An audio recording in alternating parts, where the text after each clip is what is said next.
하나님께서 우리에게 주시는 말씀은 누가복음 2장 46절에서 52절의 말씀입니다. 우리 같이 읽겠습니다. 사흘 뒤에야 그들은 성전에서 예수를 찾았는데 그는 선생들 가운데 앉아서 그들의 말을 듣기도 하고 그들에게 묻기도 하고 있었다. 그의 말을 듣고 있는 사람들은 모두 그의 슬기와 대답에 경탄하였다. 그의 부모는 예수를 보고 놀랐다. 어머니가 예수에게 얘야 이게 무슨 일이냐? 내 아버지와 내가 너를 찾느라고 얼마나 애를 태웠는지 모른다 하고 말하였다. 어찌하여 나를 찾으셨습니까? 내가 내 아버지의 집에 있어야 할 줄을 알지 못하셨습니까? 하였다. 그러나 부모는 예수가 자기들에게 한 그 말이 무슨 뜻인지를 깨닫지 못하였다. 예수는 부모와 함께 내려가 나사렛에 돌아와서 부모에게 순종하면서 지냈다. 예수의 어머니는 이 모든 일을 마음에 간직하였다. 예수는 지혜와 키가 자라며 하나님과 사람에게 더욱 사랑을 받았다. 아멘. 오늘 말씀을 가지고 다음 세대가 아니라 지금 세대입니다 라는 제목으로 함께 여러분과 은혜를 나누기를 원합니다. 여러분, 우리 한국교회가 지금 위기라는 것은 두말하면 잔소리라고 하는 표현대로 이제는 너무 우리에게 위기로 안 다가올 만큼 너무 당연한 사실로 우리에게 마주한 현실이죠. 우리 한국교회가 어떤 위기를 갖고 있느냐, 굳이 여기서 말하자면 여러 가지가 있겠지만 저는 가장 큰 위기는 다음 세대가 없다라고 하는 위기라고 봅니다. 언젠가 제가 설교를 하면서 제가 영국을 다녀오면서 영국교회의 현실을 봤던 것을 여러분에게 나눴던 것을 기억하시는지 모르겠습니다. 지금 영국 성공회 같은 경우는 매년 교회를 판다고 해요. 그래서 막 몇백 년 된 아주 오래된 전통 있고 스테인글라스도 너무 멋있고 또 그 안에 파이프 오르간도 있는 그런 멋있는 교회를 판다고 하죠. 왜 팔까요? 더 이상 그 교회에 오는 사람이 없으니까 교회를 운영할 수가 없는 거예요. 그래서 그 교회를 어디다 파냐면 술집에다 팔고 심지어는 이슬람에게 팔기도 하고 그래서 이제까지 몇백 년 동안 교회였던 것이 한순간에 술집으로 바뀌고 아니면 극장으로 바뀌거나 아니면 이슬람 사원으로 바뀌는 게 지금 영국 성공의 현실이라는 거예요. 그러면 그 교회를 판 돈을 가지고 무엇을 하냐면 매년 아직도 교회를 유지하려고 하는 그 교회들한테 얼마씩을 나눠줄까를 그 회의를 한다는 거예요. 여러분, 그런데 우리나라는 그런 현실이 일어나지 않겠냐라는 거예요. 제가 느끼는 이 체감하는 생각은 뭐냐면 우리도 어쩌면 조만간에 몇백억을 쏟아서 부어서 만든 그 교회를 팔아야 되는 현실이 있지 않을까라는 거예요. 왜일까요? 다음 세대가 없어요. 제가 이렇게 말할 수 있는 이유는 청소년의 복음화율이 얼마큼 현실적으로 떨어져 있는가라는 거죠. 우리 초등학생들 100명 중에 몇 명이 교회를 다닐까요? 자료를 보니까 초등학생의 복음화율은 10% 남짓이라고 합니다. 그러니까 100명 중에 한 10명 정도 다닌다라는 거죠. 근데 이게 중고등학교 올라가면 5%로 확 줄어요. 근데 더 심각한 건 청년, 20대 이상의 이제 중고등학교를 졸업한 청년들은 이게 더 줄어서 3%밖에 교회를 다니지 않는다라고 합니다.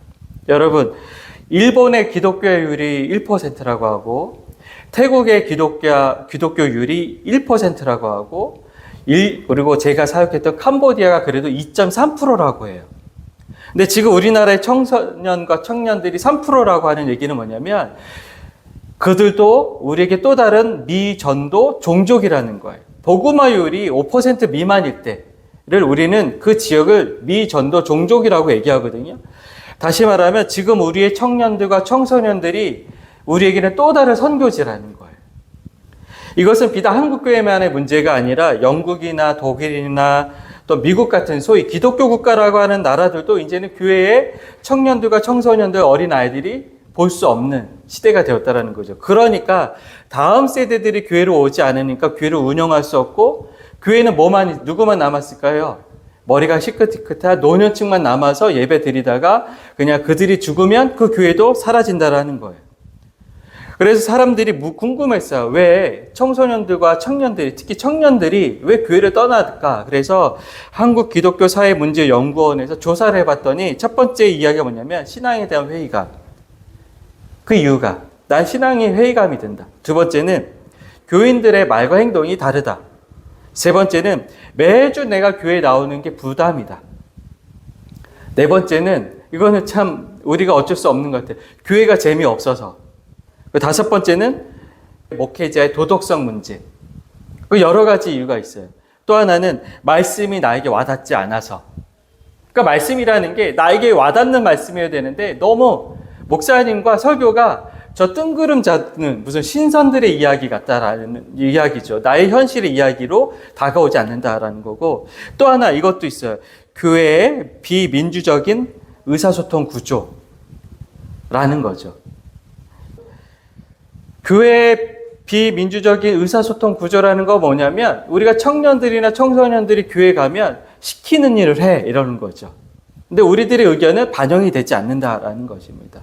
그런데 저는 이런 다양한 이유가 있지만 이런 이유보다도 우리의 본질적인 문제는 우리가 쓰는 용어에 가장 큰 문제가 있다고 봐요. 다시 말하면 우리는 청소년과 청년을 지금 세대가 아니라 다음 세대로 용어를 이야기하고 다음 세대라고 이야기한다는 거예요. 다음 세대라고 한다는 의미의 이 용어가 가진 뉘앙스는 뭘까요? 지금이 아니라 다음이라는 거예요. 그럼 지금은 누굴까요? 바로 기성세대가 우리가 지금의 주인공이라는 것이죠. 그래서 저는 늘 얘기하는 게 뭐냐면 다음 세대라고 하지 말고 지금 세대라고 얘기해야 되는 게 맞다라는 거예요. 왜냐하면 다음 세대라고 얘기하면 모든 것에 있어서 우선순위가 아니라 다음인 거죠. 그것을 단적으로 우리가 한번 경험했었어요. 뭐냐면 1997년에 국가부도세타라고 하는, 여러분은 여기 계신 분들 중에는 모를 수도 있는데 1997년도 그 당시는 제가 한창 대학을 다니던 시절이었는데 그 시대에 대한민국이 큰 위기를 경험했어요. 국가 전체에 부도가 나는 사태가 일어났습니다. 그것을 IMF라고 하는데 그때 교회마다 재정들이 다 줄어들기 시작했어요. 왜냐하면 우리 일하는 사람들이 다 직장 잃고 되고 회사가 문을 닫고 이러다 보니까 실직자가 양산했던 시기였습니다. 그때 실직했던 많은 분들이 교회에 낼 헌금이 없는 거예요. 그러다 보니까 교회 재정이 줄었죠. 그러면 교회가 그때 재정적인 어떤 정책을 새롭게 수립해야 되는데 긴축 재정을 해야 할 때 가장 먼저 줄였던 예산이 뭔지 아시나요? 가장 먼저 줄였던 예산이 뭐냐면 바로 청소년과 청년부로 향하는 교육부 예산을 가장 먼저 줄였어요. 즉 교회를 유지하고 목회자의 사례비를 제공하고 또 장년부가 어떤 활동하고 이런 것들을 그냥 내비두고 일단 교육부서는 줄였다라는 거죠. 이게 무슨 의미냐면 제가 들었던 얘기인데 재정을 운영하시는 장로님이 해주신 얘기인데 교육부는 소위 계속 쓰는 부서라는 거예요. 이게 무슨 얘기냐면 교육부서에서 헌금이 나오지 않는다라는 거죠. 헌금은 다 장년부에서 나오고 교육부서는 계속 쓰는 부서다라고 하는 그런 인식을 갖고 있다라는 거죠. 그러니까 그 쓰는 부서에 제일 먼저 재정을 줄여버리는 거예요. 근데 저는 그것이 아주 어쩌면 우리의 생각의 반영이 아닐까라는 거예요. 청소년과 청년들은 지금 중요한 사람들이 아니라 다음에 중요한 사람들이라는 거죠. 또 하나, 요즘에는 교회도 당회가 많이 없어져요. 당회라는 것은 담임 목사와 성도들을 대표하는 장로들이 모여서 함께 교회 모든 최종적인 결정을 하는 의사결정 구조예요. 그래서 당회라고 해요. 대의 정치 체제인데 이제는 그것도 바뀌었어요. 뭐냐면 공동의회로 바뀌었습니다. 그래서 당회라고 하는 폐쇄 구조가 아니라 전 세대가 아우러서 자기들의 의견을 내놓을 수 있는 공동의회라고 하는 열린 구조로 바뀌기 시작합니다. 더 민주적으로. 그래서 예전에는 장로님만 들어갔던 회의가 아니라 이제는 여전도회, 남전도회, 또 건사회, 이런 또 집사회 또는 여러 가지 자기네들의 어떤 위치가 있죠. 그런 리더십들이 다 들어가서 얘기하는데 문제는 여기에 청소년 대표라든가 청년 대표가 들어가서 공동의회에서 자기네들의 이야기를 할 수 있는 채널은 또 없다라는 거예요. 왜죠? 청년들과 청소년들은 늘 다음 세대이고 다음 순위로 밀려난 세대이기 때문이라는 거예요. 그래서 우리가 다음 세대가 없다, 다음 세대가 중요하다, 다음 세대의 부흥이 곧 교회의 부흥이다 아무리 얘기해봤자 우리의 이 인식에는 뭐냐면 청소년과 청년은 지금 중요한 게 아니라 실제로 중요한 건 우리예요. 그래서 저는 늘 만나는 사람들에게 하는 말이 있어요. 청소년과 청년이 지금 세대이고 우리는 이전 세대입니다라고 얘기해야 된다라는 거예요. 그렇지 않아요? 여러분, 이전이 있고 지금 있고 다음이 있는 거잖아요. 그래서 우리가 청소년과 청년을 다음이라고 얘기하죠. 그러면 지금 세대는 누굴까요? 우리라는 거예요. 근데 저는 이거 바꿔야 된다는 거죠. 우리는 이전 세대이고 지금 세대야말로 청소년과 청년이 지금이다라는 거예요. 그래서 이전 세대가 해야 할 것은 우리가 계속 무엇인가를 주도권을 가지고 하는 것이 아니라 지금 세대가 주도권을 가지고 제대로 뛰어놀 수 있도록 자리를 마련해 주는 것, 기회를 계속 줘보는 것, 그게 바로 이전 세대들이 해야 할 어떤 책무가 아닐까라는 것이죠. 그래서 공동회의 할 때도 어른들만의 회의가 아니라 청소년 대표, 10대 대표, 20대 대표, 30대 대표, 40대 대표 이렇게 다 들어와서 그 세대가 생각하는 교회에 대한 이야기들을 이야기하고 그것을 기성세대가 잘 듣고 그것을 최대한 반영해 줘보는 것. 그러면 얼마나 좋을까라는 거죠. 여러분, 선교학에서 늘 반복적으로 중요시하게 하는 뭐냐면 그들이 자신들의 민족을 복음하게 하는 게 가장 중요하다라고 얘기를 해요. 선교사들은 그곳에서 마중물이지 그곳에서 주된 어떤 리더십을 갖고 프라이어리티, 우선순위가 되면 안 된다라고 늘 얘기를 해요.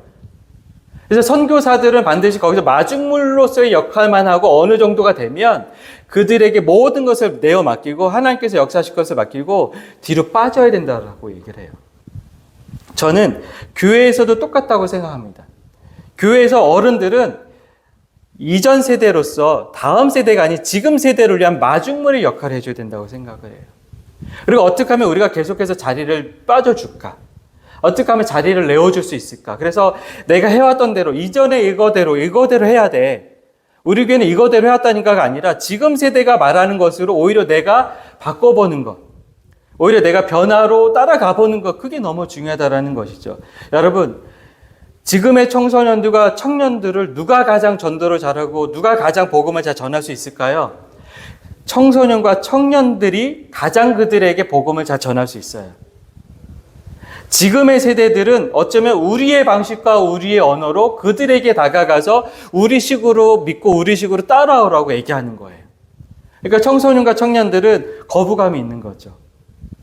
그렇기 때문에 지금 세대를 향해서 이전 세대는 계속해서 지금 세대가 어떤 세대인지, 어떻게 말을 하는지, 어떤 표현을 쓰는지, 무엇을 좋아하는지, 어떤 방식의 예배를 추구하는지를 연구하고 기존의 세대들 그것을 한번 쫙 따라가 봐주는 게 너무 필요하다는 거예요.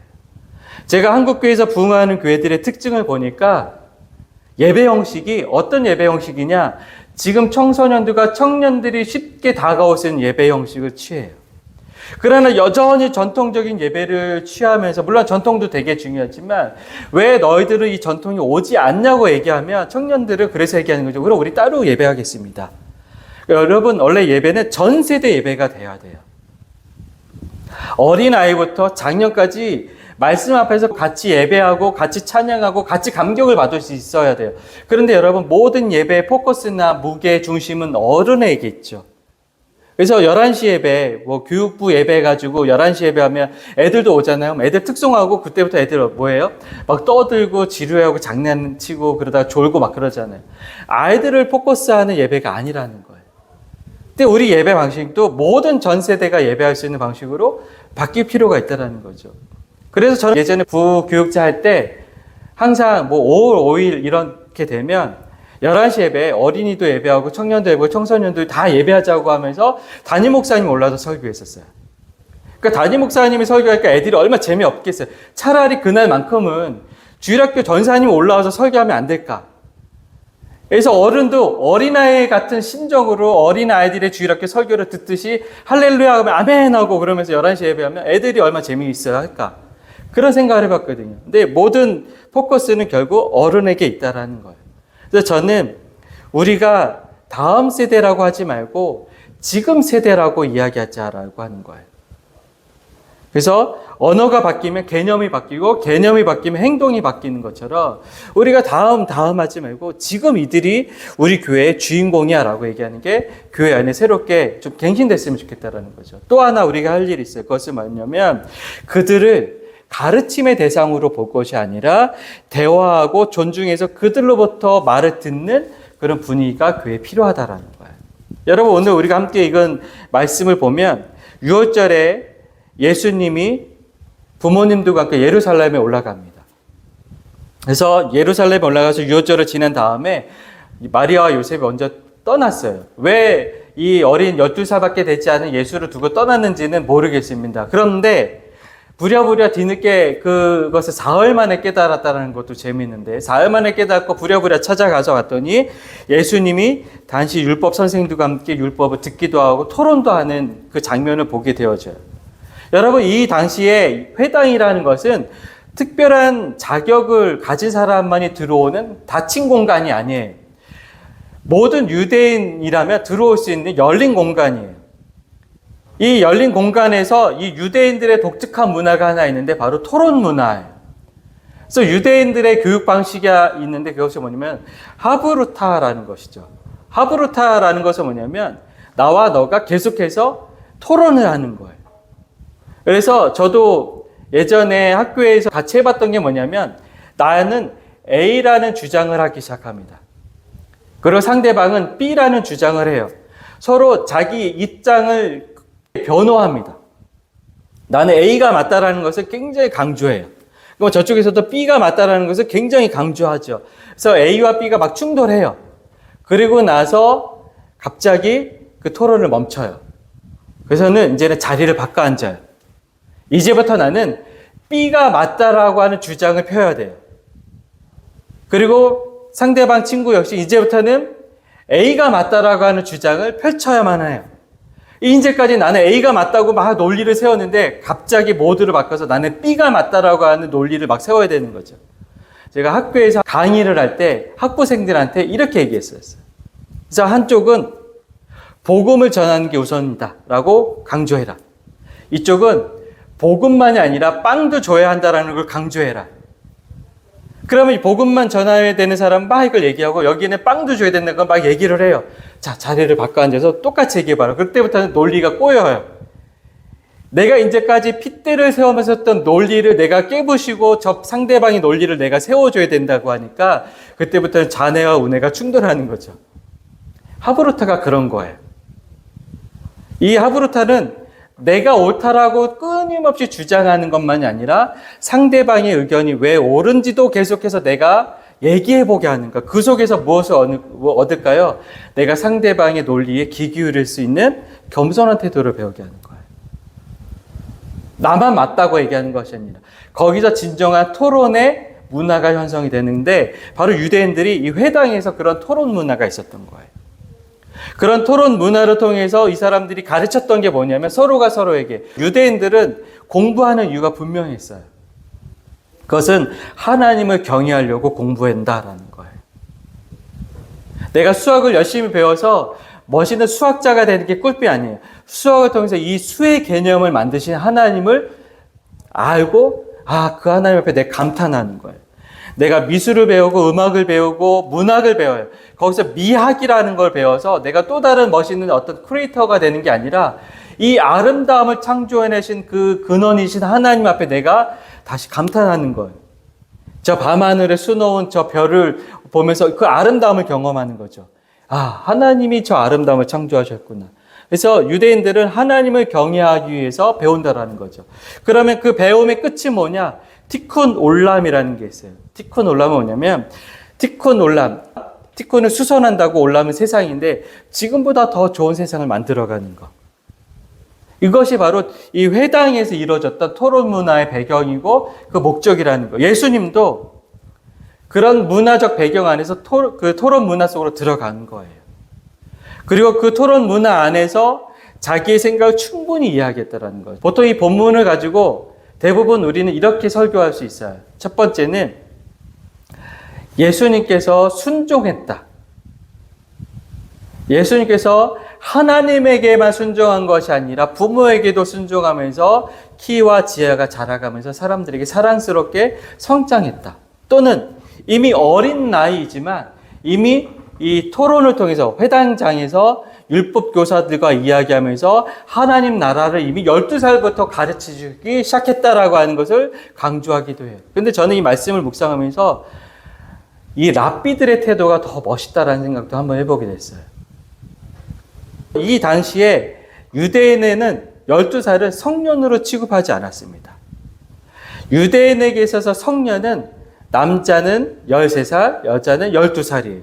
그래서 남자가 13살이 되면 바르 미츠바라고 해서 율법의 아들이라고 하는 성인식을 치러요.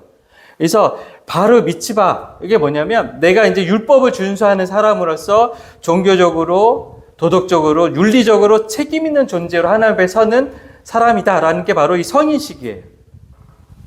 그런데 이 예수님은 오늘 본문에 12살이라고 해요. 미성년의 어린 이 예수님을 향해서 랍비들이 무시하지 않았다라는 거예요. 토론했다라는 것이죠. 너는 아직 성인식도 안 치른 아이니까 입 다물고 배워야 돼. 또는 너의 가문이 어디냐? 어디 학식 있는 랍비 가문의 자녀라도 되느냐라고 하는 것이 아니라 오히려 한번 너의 말을 내가 들어보자. 너는 무엇이라고 생각하느냐?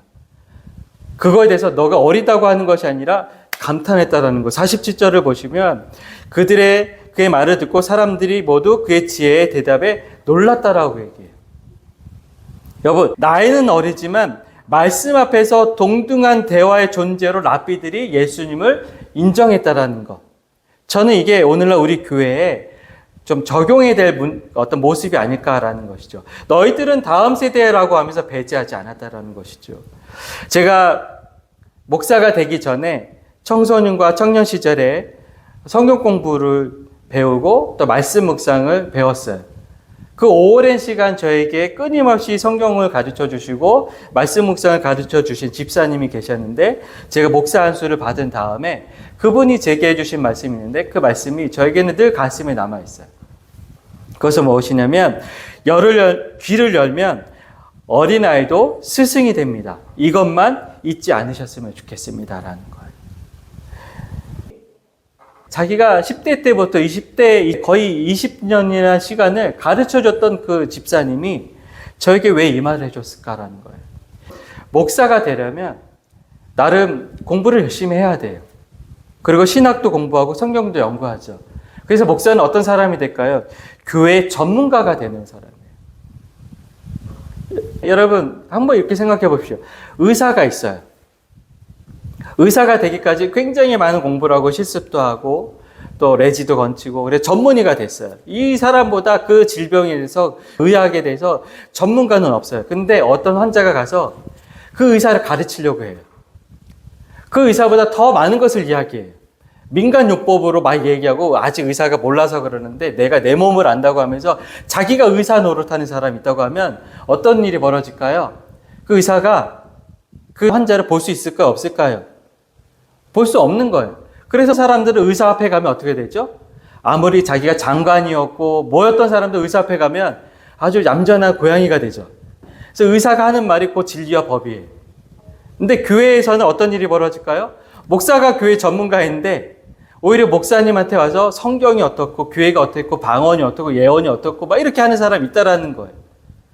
근데 여러분 그럴 때마다 목사가 내가 교회 리더야. 내가 교회 전문가야. 그러니까 내가 하는 말을 다 들어야 돼. 나보다 더 많이 아는 사람 없잖아. 이렇게 해버린다면 어떻게 될까요?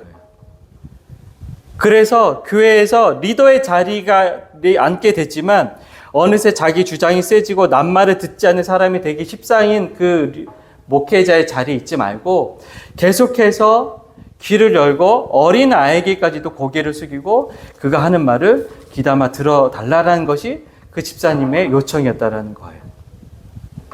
여러분 청년들이 교회를 떠나는 주된 이유 중에 하나가 합리적이지 않음과 의사소통이 되지 않음에서 답답해서 떠난다라고 말씀드렸어요.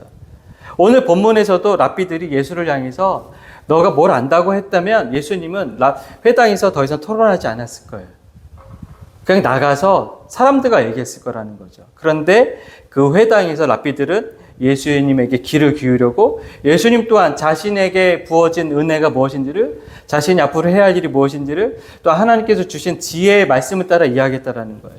저는 여기서 또 놀라운 것은 어릴 때부터 예수님은 남다른 사람이었을까요?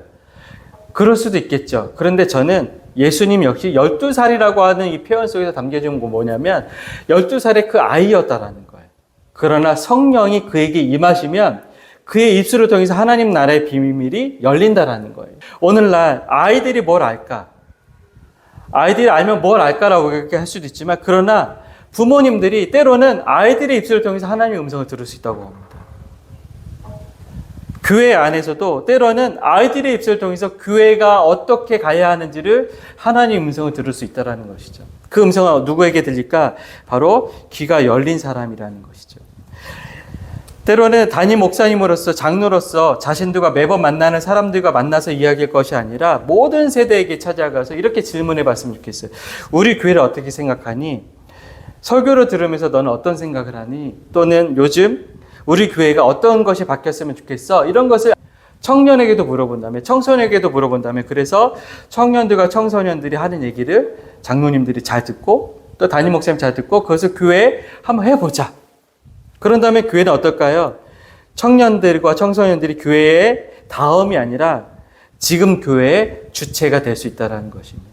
그래서 저는 오늘 본문에서처럼 12살의 예수님의 회당을 찾아가서 길 잃은 아이가 아니라 토론의 주체가 되게 하셨던 것처럼 우리 교회가 어른들이 우리 어린 아이들에게, 청년들과 청소년들에게 그런 토론의 자리에 한번 주인공으로 세워보는 것, 그것이 너무 중요하다고 생각합니다.